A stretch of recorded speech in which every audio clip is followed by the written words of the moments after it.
वाला था। लोग मानते थे कि जब राहु और केतु नाम के दो राक्षस सूर्य और चंद्रमा को निकल जाते हैं तब ग्रहण लगता है। लोग यह भी मानते थे कि हमारी पृथ्वी एकदम झपटी है और एक जगह रुकी हुई है। लेकिन आर्यभट्ट ने नालंदा की वेधशाला में बैठकर तारों और नक्षत्रों की पोजीशन को नापकर एक ऐसी बात कह दी जिसने पूरे भारत के रूढ़िवादी पंडितों और आचार्यों के पैरों तले जमीन खिसका दी। उन्होंने साफ साफ कह दिया, पृथ्वी झपटी नहीं बल्कि गोल है और यह अपनी ही धुरी पर घूमती है, जिसके कारण दिन और रात होते हैं।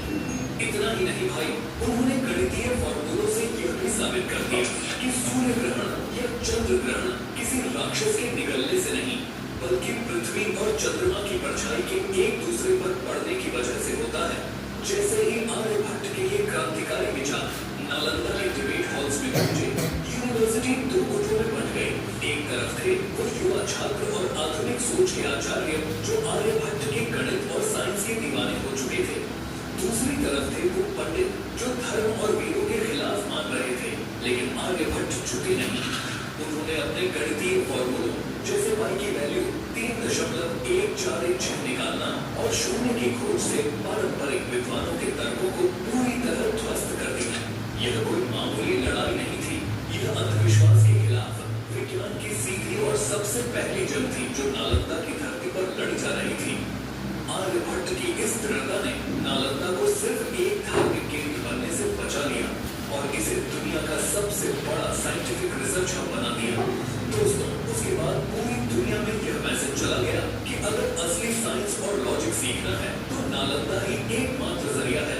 इसी शोहरत का नतीजा था कि साल 630 ईस्वी में चीन से एक ऐसा यात्री महीनों का जानलेवा सफर तय करके नालंदा पहुंचा जिसका नाम था हुएनसांग। यह वो दौर था जब उत्तर भारत में महान राजा हर्षवर्धन का शासन था। हुएनसांग जब नालंदा के महाद्वार के अंदर घुसा तो वो वहां का ताम झाम देखकर एकदम हक्का बक्का रह गया। उसने अपनी डायरी में लिखा कि नालंदा की गगन चुंबी इमारतें बादलों को छूती थी और वहां का अनुशासन लोहे की लकीर जैसा था। लेकिन हुएनसांग जिस चीज को देखकर सबसे ज्यादा दंग था वो था नालंदा का असली दिल, यानी उसकी विशाल 3 मंजिला लाइब्रेरी जिसका नाम था धर्मगंज। इस लाइब्रेरी के कंस्ट्रक्शन के पीछे का सीक्रेट समझिए। आर्यभट्ट की वैज्ञानिक क्रांति के बाद आचार्यों को समझ आ गया था कि अगर इस अथाह ज्ञान को सुरक्षित नहीं रखा गया तो आने वाली नस्लें बर्बाद हो जाएंगी। इसलिए उन्होंने धर्मगंज के 3 विशाल हिस्से बनाए। पहला रत्नासागर, यह वो सुनिए ध्यान से। जिस प्रकार से नालंदा में क्या बनाया गया था, लाइब्रेरी। लाइब्रेरी का नाम दिया धर्मगंज। नाम क्या पड़ा लाइब्रेरी को? धर्मगंज। आज देख रहे हैं ना, हर चौक चौराहा पे लाइब्रेरी को क्या किया जा रहा है, स्थापित किया जा रहा है ताकि बच्चे वहाँ पे क्या करें, पढ़े। क्योंकि लाइब्रेरी एक शांतिमय भवन होता है जहाँ पे हर तरह से माहौल पढ़ाई का बनाया जाता है। हर तरह से माहौल किसको आता है, पढ़ाई को आता है, और वहाँ बच्चे पढ़ने वाले ही अधिकांश आते हैं। लेकिन आज लाइब्रेरी का एक प्रकार से युवा में क्रेज बढ़ गया। क्या बढ़ गया? क्रेज। यानी कि बस कोई भी देख रहा है, कॉपी कलम किसी को ले जाते, वो भी बच्चे क्या कर रहा है, लाइब्रेरी में जा। कितने बच्चे, अभी गर्मी का मौसम है तो गर्मी के मौसम में उसको घर ऐसी है नहीं, है ना, उसके घर में ऐसे नहीं है तो बच्चा जाके गर्मी में क्या कर रहा है, आराम से चुपचाप बैठ के और टेबल पर क्या कर रहा है, झुक रहा या फिर मोबाइल अपना देख रहा। मतलब कि पहले लाइब्रेरी जो था, धर्मगंज था, उसमें ओनली फॉर पढ़ाई था।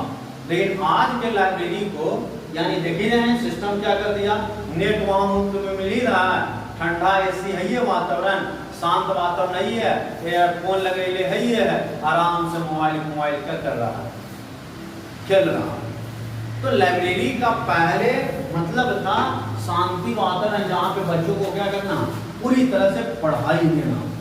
लेकिन आज लाइब्रेरी, समझ रहे ना क्या है, बताओ लाइब्रेरी के बारे में कोई आप लोग में से क्या जानते हैं? बताइए लाइब्रेरी आज के समय में कैसा माहौल बना रखा है? लाइब्रेरी में बोले जाता है शांति होता है, पर शांति होता तो नहीं है। अच्छा बताओ, काहे शांति नहीं होता है? जा रहे लोग ये बस दिखाने के लिए जाते थे, हम लाइब्रेरी जा रहे हैं। हाँ। मतलब पढ़ने वाला बच्चा का क्या पढ़ते हैं नहीं पता, पढ़ेंगे नहीं, जो दोस्त मिले उससे बातें कर जाएंगे, विषय से वो तो पढ़ेंगे नहीं, जो दूसरे पढ़ नहीं रहे उसे पढ़ने नहीं देंगे। अच्छा, लाइब्रेरी का ये दुरुपयोग है। तुम बताओ लाइब्रेरी का क्या महत्व है? आज के समय में लाइब्रेरी जाना चाहिए या नहीं जाना चाहिए? खड़ा जाना चाहिए लेकिन ज्ञान लेना चाहिए। लाइब्रेरी में जाना चाहिए और ज्ञान लेना चाहिए। आखिर क्यों लाइब्रेरी में जाना चाहिए? वैसा क्या है लाइब्रेरी में? बहुत सारे बुक में ज्ञान है। बुक है वहाँ पे रखा हुआ, जिसे वहाँ पे उठा के क्या करना चाहिए? पढ़ना चाहिए। और वातावरण भी वहाँ पे शांत मिलता है ना। आप बताओ रे, लाइब्रेरी के बारे में तुम क्या जानता है? कुछ आज तक जानता है? लाइब्रेरी नाम सुना है? क्या है लाइब्रेरी? लाइब्रेरी आज के यंग जनरेशन का पढ़ने का क्या है? यानी कि साधन है एक प्रकार से, है ना। रूम है जहाँ पे शांति वातावरण मिलता है, वहाँ पे क्या किया जाता है? पढ़ा। तो आप बताइए सर, लाइब्रेरी में जाके रील भोजपुरी गाना सुनना चाहिए या नहीं सुनना चाहिए? तो क्या करना चाहिए लाइब्रेरी में जाकर? पढ़ना चाहिए। क्या? बुक पढ़ना चाहिए, मोबाइल नहीं देखना चाहिए। आप बताओ रे, लाइब्रेरी में जाना चाहिए? जाना चाहिए। गर्मी लगता है इसलिए जाना चाहिए, तो पढ़ने के लिए जाना चाहिए। ये नहीं कि गर्मी लग रहा है तो क्या करे, एडमिशन ले 3 महीना के लिए और वहाँ आराम से सुखमय जीवन क्या करे ले। तुम बताओ मिस्टर, लाइब्रेरी जाना चाहिए आज के दौर में या नहीं जाना चाहिए? नहीं जाना चाहिए। क्यों नहीं जाना चाहिए? आप तू तो विरोधी है यार लाइब्रेरी का। क्यों नहीं जाना? सबके लाइब्रेरी तू बंद करेगा क्या? आखिर तुमको क्यों लगा कि लाइब्रेरी नहीं जाना चाहिए? घर में भी हम पढ़ सकते हैं, बताइए। देखिए, लाइब्रेरी अगर साधन नहीं है तो बैठिए, तो हम लोग घर में भी क्या कर सकते हैं? पढ़ सकते हैं। बट आपको अंदर जिज्ञासा होना चाहिए, है ना। अगर अंदर आपके जिज्ञासा है, गुण है, आप में एकदम अंदर से जुनून है कि हम पढ़ सकते हैं बिना लाइब्रेरी के, तो बच्चे रात में भी पढ़ते हैं। 10, 11, 12, 1, 2, 3 बजे तक पढ़ते हैं, है ना। उनका वातावरण एकदम उस समय शांत मिलता और वो बच्चे पढ़ते हैं। तो पढ़ाई कहीं भी किया जा सकता है, चाहे तूफान हो, चाहे बवंडर हो, चाहे एकदम खूंखार जगह हो। बस पढ़ने वाला पर डिपेंड करता है कि वो पढ़ना चाहता बंदा कि नहीं चाहता। समझ गए ना। जैसे देखिए यहाँ पे पढ़ने के लिए, देखिए चाइना से ना भी आ गए थे जी, और चाइना से आगे वो भी यानी कठिन रास्ता, पर्वत और रेगिस्तान और बर्फ के टुकड़े पे हिमालय को पार करते हुए क्या की हो, यानी कि हिंदुस्तान की धरती नालंदा बिहार में पहुंचे और यहाँ के सिस्टम को देखा कि यहाँ के सिस्टम जो पढ़ाई का है ना, ये दुनिया से बहुत ही टॉप लेवल का। क्योंकि पढ़ाई का ओरिजिनल मकसद होता है डिसिप्लिन। पढ़ाई का ओरिजिनल मकसद क्या है? डिसिप्लिन। डिसिप्लिन का मतलब एकदम अनुशासन। अगर आप पढ़े लिखे हैं और आपके में अनुशासन की कोई नाम का चीज नहीं है, तो आपका पढ़ाई लिखाई सारा क्या है? बेकार है।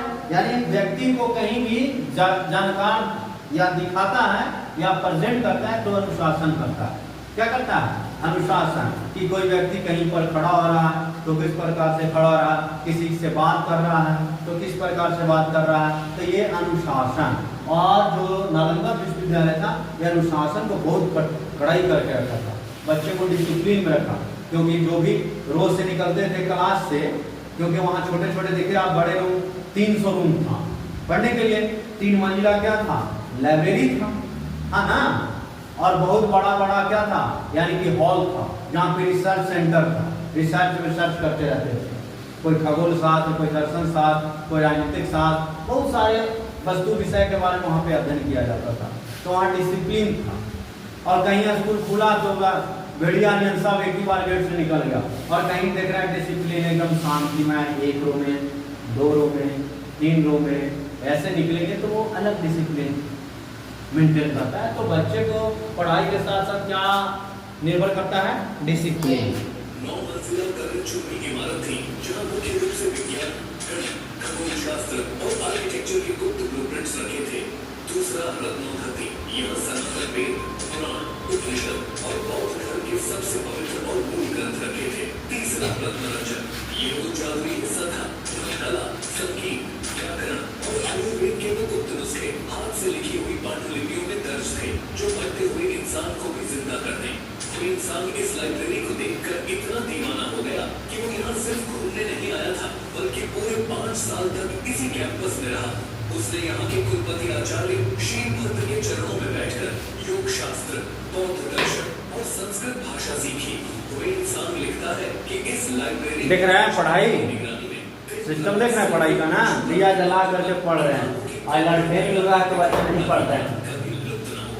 कोई इंसान ने देखा कि इसी लाइब्रेरी की बदौलत ही नालंदा के आचार्य पूरी दुनिया के विचारों को कंट्रोल कर रहे थे। ये विदेशी यात्री यहाँ से जो भी सीक्रेट्स और कॉपियां सीखकर अपने देशों में ले जा रहे थे, उससे चीन, जापान, तिब्बत और कोरिया का पूरा कल्चर और मेडिकल साइंस बदल रहा था। भारत का ज्ञान पूरी दुनिया पर राज कर रहा था, लेकिन इस भयंकर शोहरत का एक बहुत ही खौफनाक अंजाम भी होने वाला था, जिसकी आहट मगध की धरती पर सुनाई देने लगी थी। साल 673 ईस्वी में चीनी यात्रियों के जाने के बाद समय का पहिया तेजी से आगे बढ़ा और हम आकर रोकते हैं साल 1193 ईस्वी में। ये वो खौफनाक दौर था जब उत्तर भारत की धरती विदेशी तुर्क आक्रमणकारियों की तलवारों से लहूलुहान हो रही थी। और इसी दौर में बिहार और बंगाल के इलाकों में लूटपाट मचाता हुआ आगे बढ़ रहा था एक बेहद क्रूर, जाहिल और संघी मिलिट्री कमांडर, जिसका नाम था इख्तियारुद्दीन मोहम्मद बिन बख्तियार खिलजी। सुन रहे हैं ना? कोई पूछेगा कि नालंदा विश्वविद्यालय को नष्ट करने वाला जो व्यक्ति था वो कौन था? बख्तियार खिलजी। कौन था? बख्तियार खिलजी। यानी पूरी तरह से नक्शा नाबूद करने वाला जो व्यक्ति था ना, वो बख्तियार खिलजी है। बख्तियार खिलजी समझ गए ना, जो पूरी तरह से नालंदा को क्या किया? बर्बाद कर दिया। उसको गहराई से समझने की कोशिश करते हैं। खिलजी का नालंदा से आमना सामना किसी जंग के मैदान में नहीं हुआ था, बल्कि इसके पीछे एक बेहद हैरान कर देने वाली और रहस्यमयी घटना थी।